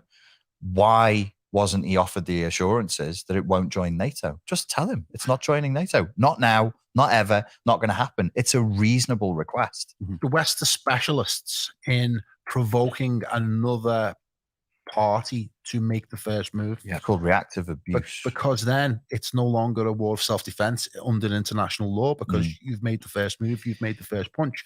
But sometimes maybe that is the only way that you're going to protect the existential threat against you, is that you'd have to take the initiative in a fight. Sometimes, even though you're the one that's being provoked and attacked, you have to make the first move in order to win the fight, don't you? I've provoked people doing door work into throwing the first punch. Into throwing the first so punch. that I can go, it's on camera, isn't it? Yeah. And then we'd be back to the camera like this. But that's an abuse of the law of self-defense, isn't it? Got to be. It's Absolutely. manipulation. It's evil, really. Yeah. But, I know what when you're in that game and you know what your intention is, and you don't want to get in trouble, sometimes it's what you do. I think what the Ukrainians were doing was massacring Russian ethnic Russians in eastern Ukraine in order to put pressure upon Putin at home to react, to do something. What are you going to do about all these Russian people being massacred, in the thousands or hundreds of thousands over the last 8 years? So maybe they have been preparing to make the move up for the last 8 years, and this is what we're seeing now. So maybe when you're looking at situations like this, maybe what we could leave people with is don't just take the surface level analysis. Don't just take the sentimental, emotive response and go with it. Think about it, look at it, and 9 times out of 10, or maybe 100, maybe it's 100%, maybe it's 10 times out of 10, what you're being presented with is never what's actually going on. It's never that. These are proxy wars. They have been going on for a long time. There's a much broader game at play. And by supporting or denouncing, we're then pawns. We become useful idiots in that broader game. There's just on a final point there, which is that I think, in terms of what side do we take? Well, at the moment, we're given this impression that Russia and the West, or Russia and China, are at war with the West, and it's a war for survival. But yet, Lavrov, the foreign minister of Russia, was sent to the G20 summit, and along with China, signed an agreement with everyone that was there for global vaccine passports. Right. So for a country that's meant to be getting sanctioned to death and destroyed, but yet they found common ground to sign a vaccine mandate at the G20. Well, we have I was listening to a podcast about this last night. It was on Lex Friedman. I can't remember who was interviewing, but the complexity of our relationship with Russia, it's not entirely antagonistic. I mean, we are and have been historically. It's a game, isn't it? It's a game. Yeah. So we're supporting them, and we have been observably, verifiably supporting them to become more diplomatic, to re-enter the world stage, to not become a pariah state. And yet, through the back door, militarily, we're doing something else. It's I think at the very least we can say it's far more complicated than the story I delivered. So therefore, reserve judgment. Reserve judgment. Yeah. Wait until more data is available. The final topic today, and then we're just going to go over to questions, is Kanye, who's now known as Ye. Kanye West has made comments about the Jewish people. Are you guys aware of this? I have no idea, but I've watched little bits of Kanye because he seems absolutely insane. Yeah. What is it he said about the Jewish people? He's been insane for a while, hasn't he? Yeah, he makes some good beats, though. Everyone always comes up with that. He might be insane, but he does make some good beats. Hey, cracking tunes, though, He does make good music. Genius with the producing. He definitely makes good music. Jacob, could you put in what has Kanye West said about Jewish people so that I don't say it? Just going to say, is this just as bad? Is it serious? It's pretty bad. He's repeated a lot of anti-Semitic tropes like Jewish people control the media, Jewish people are exploiting black entertainers. Just acting like Borat, really, when he thinks the Jews run the world, kind of thing. Borat. When he's throwing money at the cockroaches, you know what I mean? It's hilarious, isn't it? So Kanye is the Borat of America now. Yeah. Yes, go to the recent stuff, and I'll read it out. Thank God, there's so much. Yeah, he don't like Jews, does he? This is like a list of everything. Why are there so many quotes from you, Yay. So his name's Ye now, by the way. Has he changed that or something? He's changed it. Legally. He's now Yay, not Kanye. American celebrities, man. He's also made the rather bewildering claim that he can't be anti-Semitic because he's black and black people are Semites. There you go then. It's the Hotep. That's my philosophy. favorite one. There you go. Is that some sort of new black consciousness? Yes. Yeah, so there's like a whole movement of Black Judaism, which Okay. they everyone claims to be the Hebrews of the Bible. Everyone's at it. Oh, Yeah, okay. so, there's a movement in America, Black America, that claims that they are the true Jews of the Bible and they're the Hebrews. So Semites, correct me if I'm wrong, when you say somebody's a Semite, that's just a language group, right? No, it's Arab. It's Arabs. Generally speaking, It's Semite means Arab. Yeah. But it's a language group, but generally speaking, It's an Arabic language Yeah. group. So when you look at, because I looked up the history of anti-Semitism and it goes back to ancient Greece and ancient Rome, where the Romans were trying to suppress the Jews and you had zealots. The cartel word for an assassin, sicario, comes from Jewish assassins and the daggers they would use, the sicari. And they were zealots and they were dangerous people. They were absolute fanatics that the Romans were trying to suppress. This is the time of Jesus. Jesus was in that same cultural milieu, in that same zeitgeist. So the anti-Semitism there was to try and suppress people in an area where they lived, which is Judea, which is modern day Israel and Palestine. Oh, here's the quote from Kanye. This is the main one, I think. I'll read this out so nobody else gets in trouble. Want me to read it? Yeah, Jacob. I'll read it. You can't You cancel read me. it. You read it. I'm a bit sleepy tonight, but when I wake up, I'm going DEFCON 3 on Jewish people.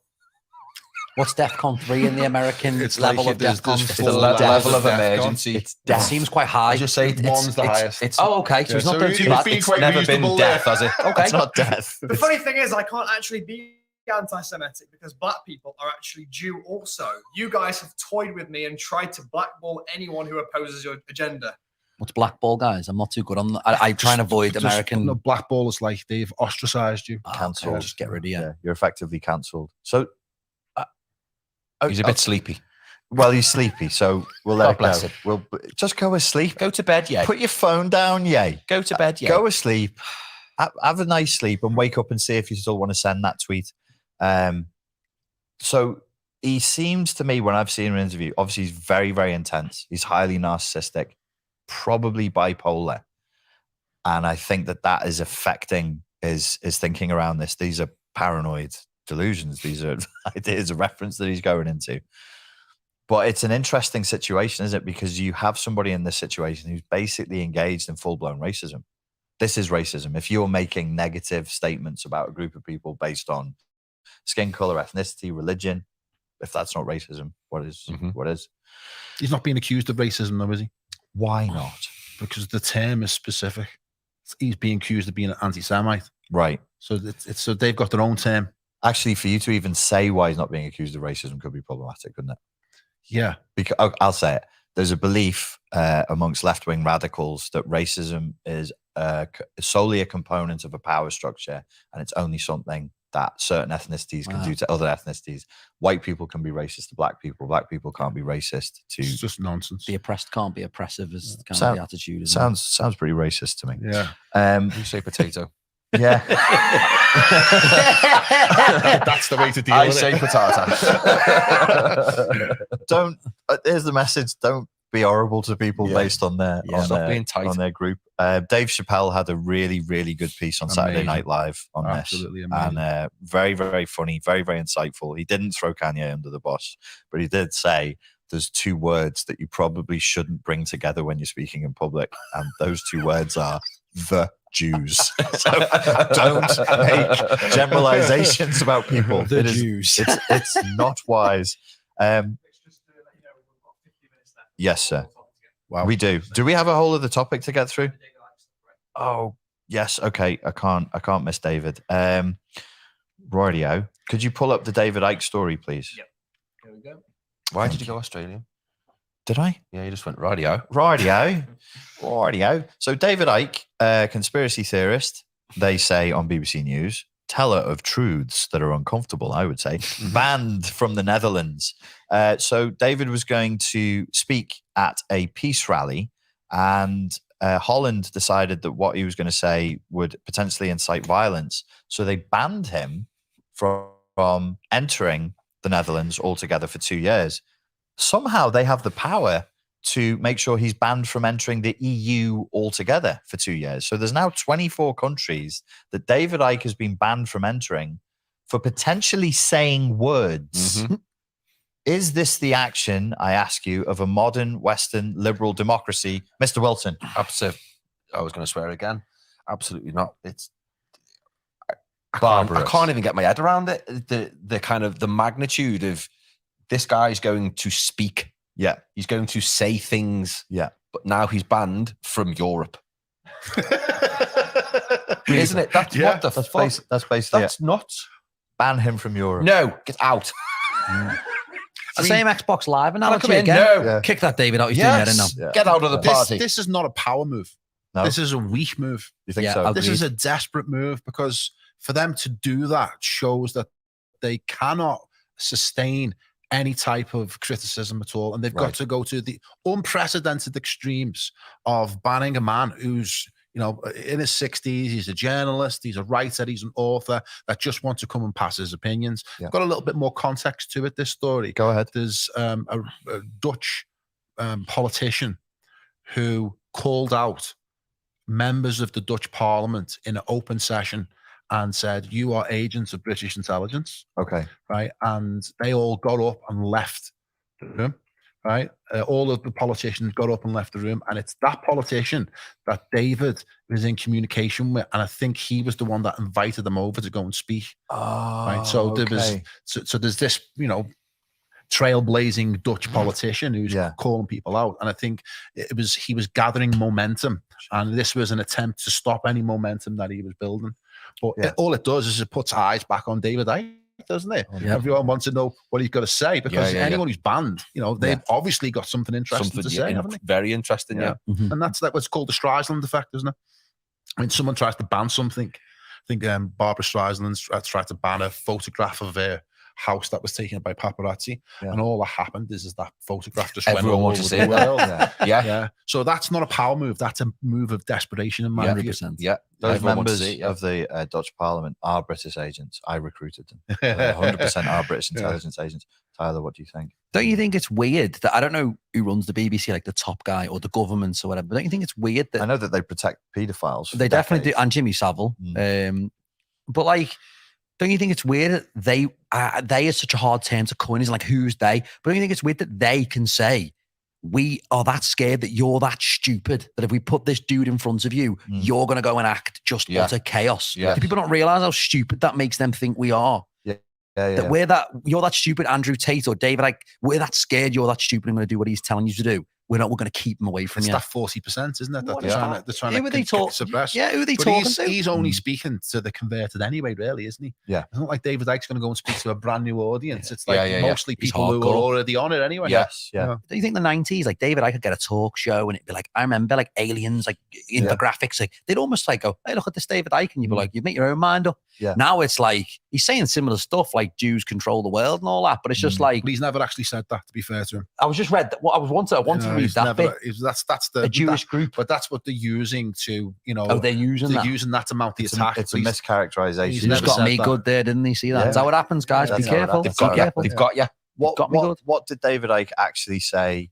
He strictly speaks about Zionists, not Jews. I mean, Am I he- right? he goes into like very complex topics, Yeah. but he talks about multiple things, and just to try and identify one area would be a misrepresentation of his work, and that's what they're trying to do is misrepresent his work in order to silence him, because they know certain trigger words, Yeah. like that they're using against Kanye West and all that Yeah. has an effect upon the public Yes. in the same way as vaccine has an effect on the public. It's Yeah. a trigger word that has been indoctrinated into the population, so they have an emotional reaction when they hear those trigger words. It's like magic or hypnosis. It's isn't it? exactly that. It's exactly that. That's exactly what it is. And the entire populations are under the spell of words. I like what Tyler said there. He said, who do they think they're talking to? Yeah, lad. If you're not from here, I'd like you all to practice that at home. It's very important for your psychological health. And if you get into conflict, just turn around and go, who do you think you're talking to? I would like to know who they think they're talking to. Like, literally, who? The slaves. Yeah, because Who you talking to, you scruff? Could you please pull up the questions from the community, Jacob. And anybody in the live chat, if you want to ask some questions, we will answer them now using the power of our brains. I hope you've enjoyed today's podcast. It has been very manly and masculine. I always have to rewatch them because I don't know what we said. Top comments. Yeah, top comments as in by votes. Yeah. Oh no. Do you want me to show the Any screen? trolls? Yeah, go on if you could There you go. zoom them in. Would love to hear your thoughts and insights on parasocial relationships in this time of social media, and even how you feel about your own followers in this way. What's parasocial, please, Jacob, if you could pull that up as a definition? Let's look it up. Sounds like ghosts. That's what I thought. Parasocial activity. Parasocial relationships are one-sided relationships where one person extends emotional energy. That's right. Parasite relationships. I give you my bloody emotional energy and you just slurp it all up. Greedily, Daniel. Interest and time on the other party. The persona is completely unaware of the other's existence. Jesus. Savage. Parasocial relationships are Most common common. with celebrities, organizations such as sports teams or television stars. I know people had a parasocial relationship with something for 2 years, which I can't name on air. So the thoughts and insight on parasocial relationships in the time of social media. What my recommendation would be, if I could give it to you very briefly, my thoughts is don't have them. Don't imagine that you're in a relationship with somebody that you're not. That sounds psychotic. It's delusional. Take it for what it is. I like consuming Louis C.K. stand-up comedy, or Dave Chappelle, or Andrew Schultz, or Joe Rogan podcast. I don't imagine I have. Once you slip into the idea that you've got a relationship that is sort of symbiotic, that's when you're becoming psychotic. So just keep it in context. It's content. You can enjoy it. Let it go. Don't attach, and don't attach to me. If you're asking me how I feel about my followers, I work quite hard to not encourage my followers to attach to me in that way, because I don't want to be accused again of running a cult. I didn't enjoy it the first time. I don't want to do it again. Any other thoughts, gentlemen, on that question? No, absolutely I'm out not. of it, mate, yeah. If there's any questions in the live Q&A, please write them up now and copy and paste them, and we will read them in a moment. Could you give us another question from the community, please, Jacob? A bit long, then, aren't you? It's a little bit longer, yeah. Nice, and one with loads of likes. So we'll do it the democratic way. So it kind of does and kind of doesn't. That was 11. Let's do 7. Got some 6s there. This is not real democracy. Got a few 6s on the go. Oh, you 7. off a little scroll, Jacob. How to deal, even help change with counseling therapy service agencies pushing masks still with their clients. Many do this not knowing it's not effective, yet continue on with this nonsense. It's beyond frustrating at this point.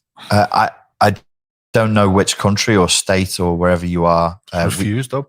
You could refuse, but it depends on where you are. I don't know of any countries that are still mandating this legally. To be fair, when I had driving lessons, my instructor insisted that I wore a mask. Even at Okay. the time In the when we were- hospital, you got to wear a mask as well. Do you like. still? Still? Yeah. No, you can just say no. Well, in A&E, I was I'm Yeah. one of them people. But mate. no, I'm but just- the thing is yeah. that they put immense social pressure on you because you're in a hospital. Yeah. Right, so you they put immense social pressure, shame, guilt, and all those things are imposed upon you in a hospital. You do, but mate, the, yeah. But the rules are you don't have to wear one. Well, that's the thing. And I was like, Yeah. oh, do you know what? We've got 2 people on the door in Nana Park, by the way, and 2 fellas on the door, security. Really? I thought they'd probably be there on a Friday and Saturday. That makes sense. But I thought in a weekday, they've got people on there for masks. Are they? Yeah, Oh, they're there to enforce masks. yeah, put a mask on, mate. And Really? I just thought, yeah. I you went know. to A&E in Chester not long ago, and they didn't make Yeah, us this was wear Nana Park masks. about Maybe 2 they weeks just ago. knew me. Probably Lads, they're seen not you going to bouncing ask in, Maybe you. you just went. Doesn't matter. Danny, just let him go. Just It give might him not a have been for walkover. it might not have been for that. It might have been for other things airborne in Birkenhead. You Yeah, never yeah. know. So Well, I yeah. just took precautions anyway. Airborne in Birkenhead. Could be a precautions fucking anyway, mate. Ebola in Could be Birkenhead. Next question off the community, please, Jacob. Ebola. Ebola virus. Microphone on. Previously, you said leadership was a compensatory gesture. What do Did you I? mean by this, Richard? I don't know, because that sounds meaningless to me. Leadership is a compensatory gesture. Did I? Well, if I did say that, I'm One of those sorry. filler because sentences, was it? It's meaningless. Yeah, You can't say you're leadership is a gesture. It's not a gesture. What do you mean? Would you please let? No, sorry. If you give me the source and you show me what I actually said, I'll tell you what I actually said. Pull up the video that has it in, and I'll explain. Yeah, this one's probably not something that we need to be getting into. It's These are not really good questions. I'll be long, honest. a little bit long. Should we go back to the chat? Yes, let's go to the chat and see what the chat's saying. What's the Want chat in some the like chat? 10 IQ questions like funny. Yeah. You know, Ask us who's like, that nugget there? would you rather? Ask us would you rather questions, or what the best film is, or something like that. Is Putin a grass?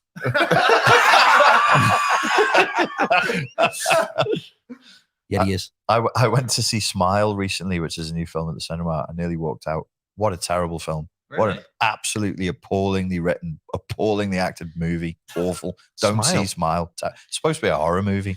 Called Smile. Yeah, it's actually about it's actually got an Scary interesting Smile. Yeah, Scary Smile. It's got an interesting concept, which is Pretty the fucking scary. the contagion of trauma is what the key concept is. Laugh. I'll take the kids. But no, they weren't like that. But actually, it was really badly written. Go on, Jacob, if you've got any questions. There's mate. none. There's just statements again. So.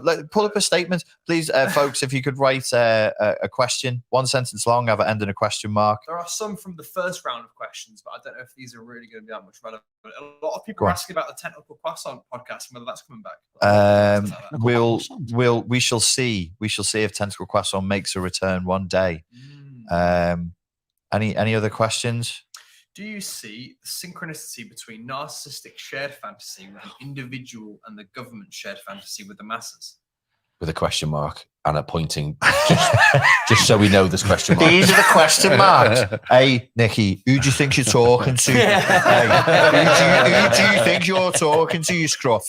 The narcissistic shared fantasy is when you're in an abusive relationship. In order to invest in the relationship and to control you, the narcissist winds you into this. It's called the shared fantasy space. So all relationships have a shared fantasy space, but this is an abusive one. So absolutely, there was elements of a shared fantasy, and we went into a narcissistically abusive relationship with all of our governments. They weren't telling us the truth. They were gaslighting us. They were making us do things that we didn't need to do knowingly in order to fulfill an agenda under which we were exploited. So yes, I do. Anybody got anything to add to that? You know, in 1984.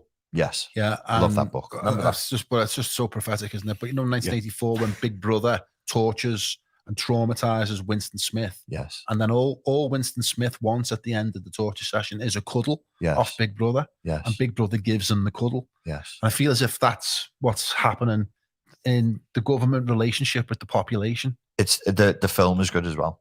So it's if you cuddling who? Big Brother gives Richard Burton ends up cuddling John Hurt. Yeah. So it's really well acted. It's a great movie. The book's better, but the movie's really good. So O'Brien is torturing this dissident, and he wants to break his mind, and he's slowly broken him down over months through psychological torture and isolation and physical torture. And yes, Winston gets to the point of total infantilization, because trauma and torture infantilizes the target and makes them feel like a child as their ego boundaries break down. So he sees the torturer as both a demon and an angel, and as a savior parent. But it's kind of like a representation of the state and us, isn't it? What we're facing now, if you like. Yes. Is there a narcissistic relationship between the state in that role? Yes. As someone who's disciplining a child. Well, we had some of that language, didn't we? Which was, it started to go the way of sort of even Boris, who claims to be a libertarian conservative, where it was, if you do this and if you take this restriction now, we'll reward you by giving you some of your liberties back later. Yeah. And I got real weapony at that point. I felt a bit American and gunny. I wanted to get a rifle out, and I was like, it's not for you to give me my effing liberties back. Yeah. That's not what you're you don't there have the for. Power to take them away, or the authority, actually. And who do you think you're talking to? Yeah. Scruff. He is a scruff as well. He is a proper scruff. I wanted to Muppet. get my old flintlock out when they started talking like that. Flintlock? Show us your Red flintlock. And me Yeah, red about to tunic. say, yeah. Me drum. Love it. Give us another question. We're at 7. We could do one more, and then we're going to close out, folks.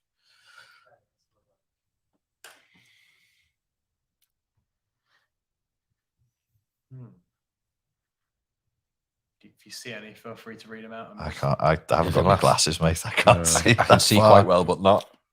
Last time I read something, I said something about Jews that wasn't correct. I'm not doing it again. The screen's too far away, mate. That David Icke apparently has said terrible things about a certain ethnic group.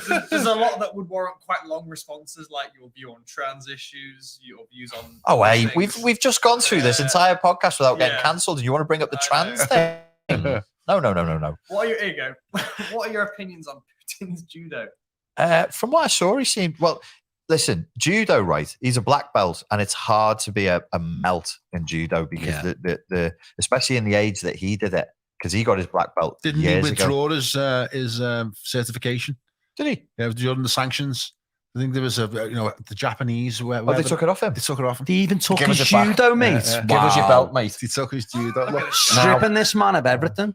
That's Still does combat sambo, though, doesn't he? That's Do Allah. you think everyone not goes got a easy belt on on. him because they're scared? Nah, mate, he's he's the hardest figure in the world. I reckon he would take on most politicians Yeah. and give them a thorough drubbing. See Elon Musk saying he's going to have a fight with him. Who's going to have? Have you seen Elon Musk talking about it? Elon Musk's actually saying there's a weight difference and he thinks he could have Putin. I think he's mad, mate. I wouldn't. Even at 70, I wouldn't try Putin. No, I think the black belt is legitimate. It's very hard to blag your way through the judo syllabus, especially when he was doing it. My stepfather is a judo black belt. He used to compete for Scotland. Wow. And 10 years ago when he was 60, no, 15 years ago, he would have been 60. We went with a group of my mates that I was doing door work with, and he was showing us judo techniques to be used on the door. It was the maddest thing in the book. So you can grab him round here by the head, just pop their neck like that. So isn't that a foul? He's like, of course it's a fucking foul. So probably legitimate, Brian. Probably legitimate. And with Putin's amazing fighting skills, not only is his judo legitimate, but the pictures that he took of him bare-chested on the back of a horse. You want to talk legitimacy? Those at the show back of a that. bear. Look at the titties. It's not the horse, the This bear. guy's a G. Putin's tits. It's one to end on. You need to be careful what you typed in here. Imagine one of them, a Boris Johnson, though, or like Biden. Yeah. Biden would be a skeleton. He just needs like a battle axe. or Just like something, Sarah Connor in there. and some Terminator blood 2. on his face. The Russian people require a strong man, though. They do. It's part of their tradition. If you Well, there you can't go. go on, you need a pussy. There he is on a horse. Apparently, even Stalin to this day is still rated as one of the greatest Russians of all time. He's Georgian, but he's rated as one of the greatest Russian leaders of all time by Russian people. Stalin, who murdered millions of Russians, is still. So yes, they need a tough guy at the helm, such as the nation of Russia. Hammer and sickle. The hammer and sickle, strong. Okay. Well, we're going to close it out. Lawrence, where can people find you? On my YouTube channel, Lawrence Easman on YouTube. Sign in, come and join it. Subscribe, like, share, all that shit. And you'll find the interview with Matthias Desmet there, the guy And who your created good Mass self. Formation, and I'm there Got a couple chatting with you. away about Stalin and Hitler. Tyler, where are people best finding you, sir? Instagram's my main platform. It's Tyler Cookzilla. I'm starting a bit of YouTube, but mainly Instagram. And got some stuff on there about fitness and stuff. Highly recommended. There's fitness tips and daily lifestyle tips as well, which are great. Mr. Wilson, where can they best find you? YouTube or Instagram, Danny Wilson Coaching. Ladies and gentlemen, thank you all so very much for your time and for your attention. I hope that you enjoyed that as much as I certainly did. And me. Yeah, mate. Please don't be a wank sock for Satan's kids. From Liverpool Satan's Podcast fucking wank Studios, good night.